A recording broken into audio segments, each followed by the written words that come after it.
Joan Collins has claimed she was raped by her first husband on their first date in a new BBC documentary.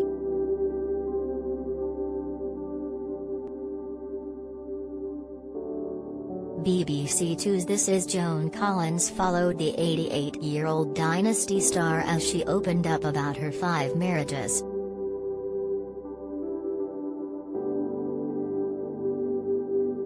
Best known for playing Alexis Colby in the American soap opera in the 80s, British-born Joan became one of Hollywood's biggest stars.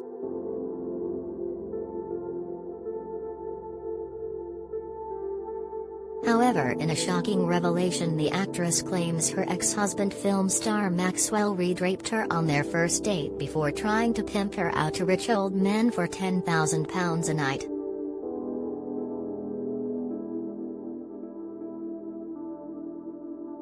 After starring as a wayward teenager in I Believe in You, Joan was introduced to her first husband, who was 14 years older than her.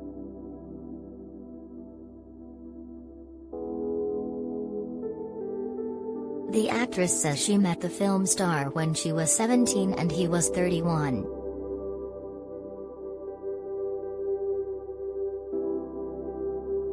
Describing being asked out by Maxwell, Joan said, "He had an American accent which was quite odd for a man from South London.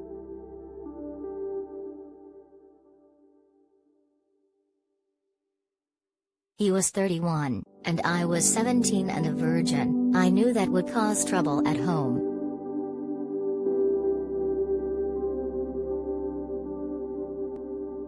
Joan was later allegedly drugged with Rohypnol at Maxwell's house before waking up on the man's living room floor to find him having sex with her, The Sun reports.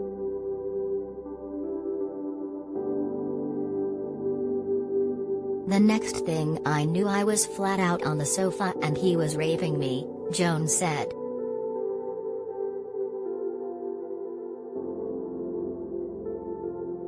"In those days, my mother would have said I was taken advantage of.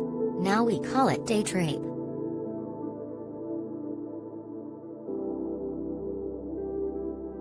The actress went on to marry Maxwell through a sense of guilt, only to find things were about to get much worse.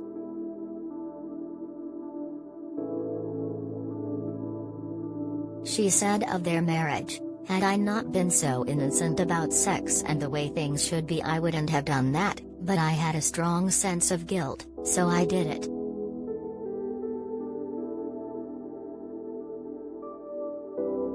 "The honeymoon was a fiasco. We looked outwardly happy, but underneath I was miserable."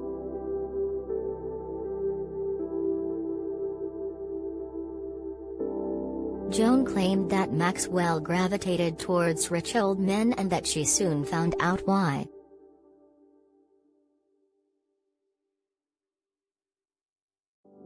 She said, "Max told me, 'I'll pay you £10,000 for one night, and I can't even watch.'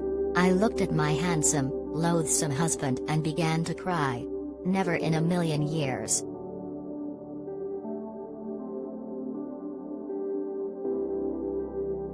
"I went home to Mummy.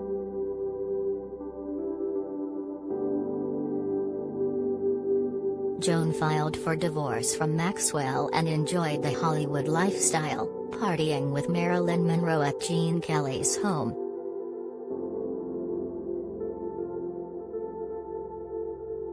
She claimed that Marilyn had told her to watch out for wolves in Hollywood, including film producer Daryl Zanuck, who Joan claimed pinned her against the wall in an attempted sex attack.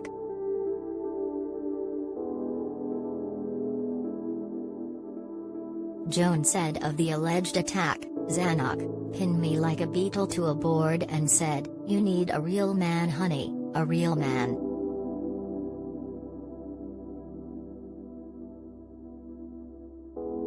Luckily, a makeup man came down the corridor and I was able to escape.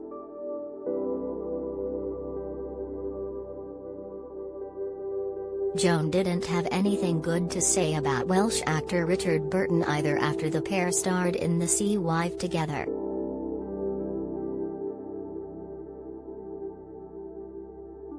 She said, "We had on-screen chemistry, but then he made the obligatory pass, as most actors do, and he charmingly admitted to me he would bonk a snake if it was wearing a skirt."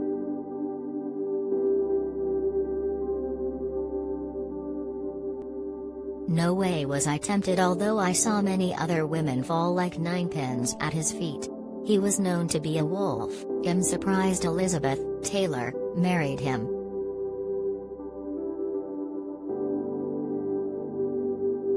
Joan's second marriage was in 1963 when she wed British pop star Anthony Newley, the father of her two children Tara and Alexander, now 58 and 56.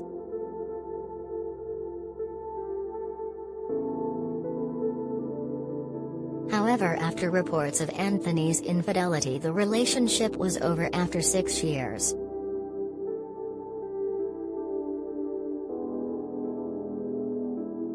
Joan then married third husband Ron Cass in 1972, and welcomed a daughter, Katie, with the then head of the Beatles record label Apple.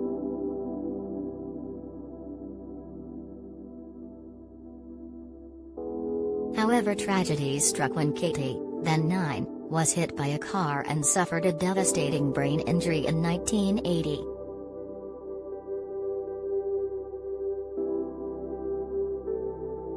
Joan said, "Katie's accident was the worst thing that had ever happened to me."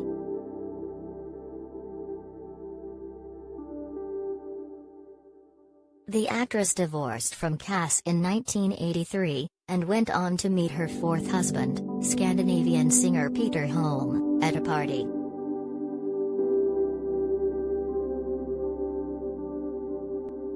They married in 1985, but according to Joan, Peter became increasingly controlling, with the actress admitting, "None of my friends liked him, but I stupidly didn't listen."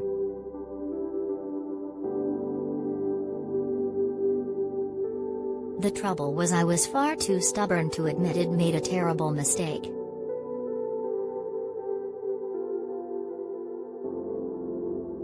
The pair split in 1987 before Joan married fifth husband Percy Gibson, 32 years her junior, in 2000 when he managed a theatre production she was in.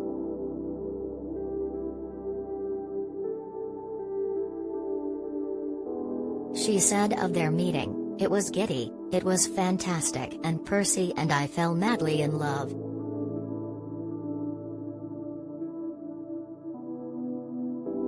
"I finally found my true soulmate. And my husband forever."